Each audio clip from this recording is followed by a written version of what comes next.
Pertama bahwa Asosiasi Pengajar Hukum Tata Negara Jawa Timur merasa risau terhadap revisi peraturan DPR nomor 1 tahun 2020 tentang tata tertib yang dimana dalam pasal 228 dan pasal 229 itu disisipkan satu pasal, yaitu pasal 228A, di mana menurut pengamatan kami, para guru besar, para dokter, para ahli hukum tata negara, ini menimbulkan kontroversi atau polemik.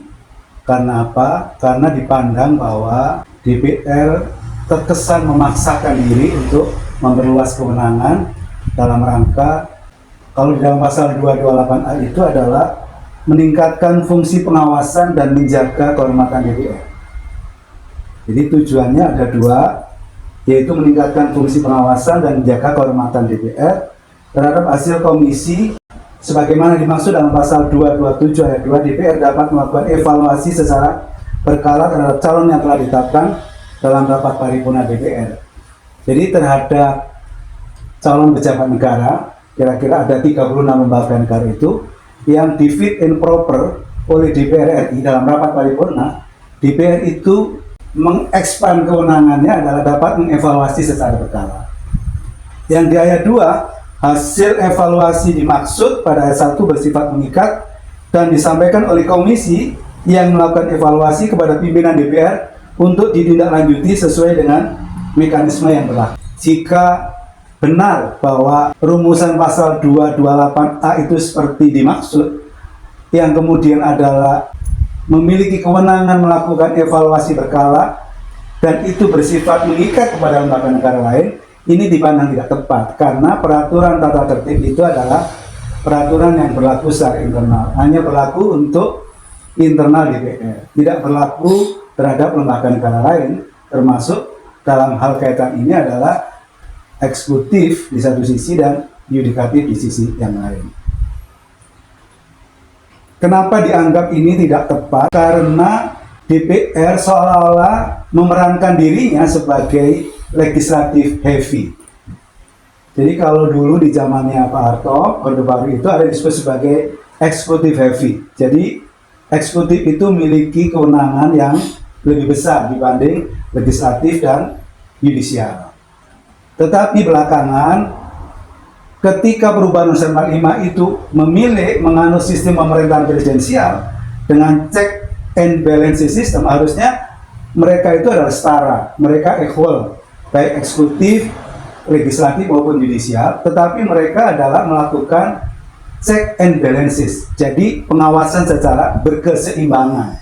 Nah, tetapi dipandang bahwa sisipan pasal 228I itu menjadikan kewenangan ini tidak check and balances, tetapi lebih legislatif heavy. Oleh karena itu dipandang tambahan rumusan ini berpotensi adanya penyalahgunaan kewenangan jikalau sampai membuat sebuah rekomendasi pemberhentian terhadap pejabat yang dulu di fit and proper oleh DPR RI. Misalkan terhadap calon anggota Hakim Mahkamah Konstitusi ada 9, 3 diusulkan oleh Presiden, 3 diusulkan oleh DPR, dan 3 diusulkan oleh MA.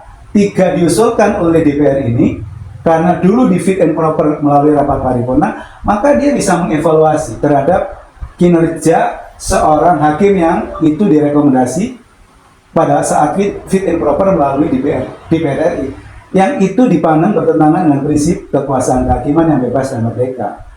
Jadi bukan anggota hakim MK yang diusulkan oleh DPR itu bukan merupakan perpanjangan tangan fraksi DPR, enggak. Ya, dia hanya mengusulkan yang nanti evaluasinya adalah sesuai dengan diatur dalam Undang-Undang MK, tapi tidak melalui pengawasan tadi itu diderivasi melalui evaluasi yang itu kemudian diatur dalam peraturan tata tertib. Maka dipandang ini membahayakan dalam konteks independensi kekuasaan kehakiman, termasuk lembaga-lembaga negara yang lain. Maka kemudian para ahli yang kemudian kita undang adalah Pak Dr. Haryono SHMCL. Beliau adalah mantan Hakim MK 2 periode dan Wakil Ketua MK. pada tahun 2008, yang beliau juga adalah pernah di Dewan Kehormatan Penyelenggara Pemilu, pernah menjadi anggota MPR pada saat perubahan konstitusi, terakhir beliau adalah di Dewan Pengawas KPK yang ikut berbicara menjadi salah satu pemantik atau narasumber. Yang kedua adalah seorang ahli di bidang hukum ilmu perundang-undangan, Dekan Fakultas Hukum Universitas Brawijaya Malang, masih muda, Pak Dr.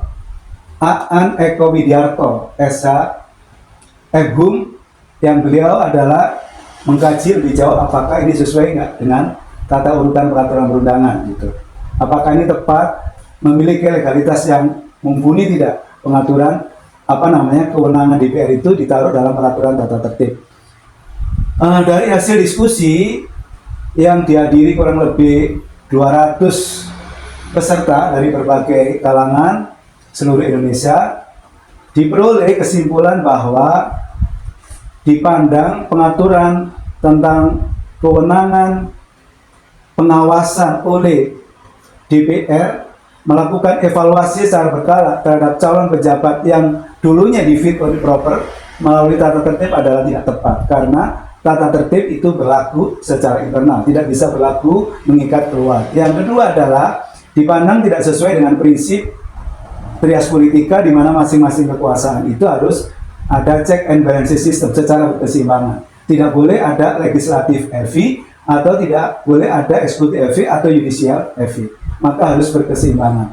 Dan ini dikhawatirkan akan secara politik mengintervensi kekuasaan eksekutif atau mengintervensi kekuasaan judisial. Termasuk dalam hal ini adalah kekuasaan Mahkamah Konstitusi. Karena kita punya pengalaman sejarah, ada salah satu hakim yang diusulkan lewat fit and proper oleh DPR kemudian ditarik karena alasan bahwa hakim ini sering kemudian membatalkan undang-undang yang kemudian diusulkan oleh DPR. Itu adalah sesuatu alasan yang tidak tepat gitu.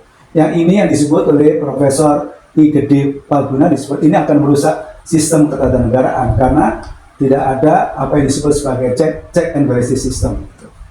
Yang kedua, apa yang kemudian disarankan adalah 3. Satu adalah mengajukan hak uji material ke MA, karena ini adalah peraturan DPR yang batu ujinya adalah undang-undang. Maka nanti terhadap peraturan di bawah undang-undang yang bertentangan dengan undang-undang, maka yang berwenang menguji adalah namanya Mahkamah Agung Republik Indonesia.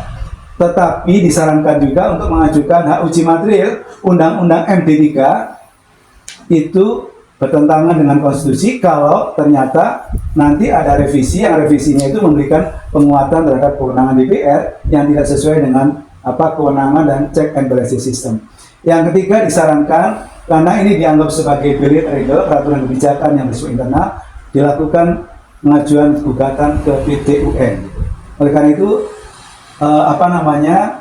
PHTN Jatim segera membentuk tim kecil dalam rangka menyusun short brief atau kemudian brief singkat dalam rangka menyiapkan kalau ini diajukan gugatan ke PT UN, apa dasar hukumnya, apa argumentasi, dan apa yang kemudian dipersiapkan juga kalau ini diajukan judicial review ke MK dan diajukan uji material ke MA. Itu yang segera kita siapkan dalam rangka untuk melakukan upaya jangan sampai apa yang kemudian menjadi takdir DPR itu lantas kemudian ada potensi untuk abuse of power.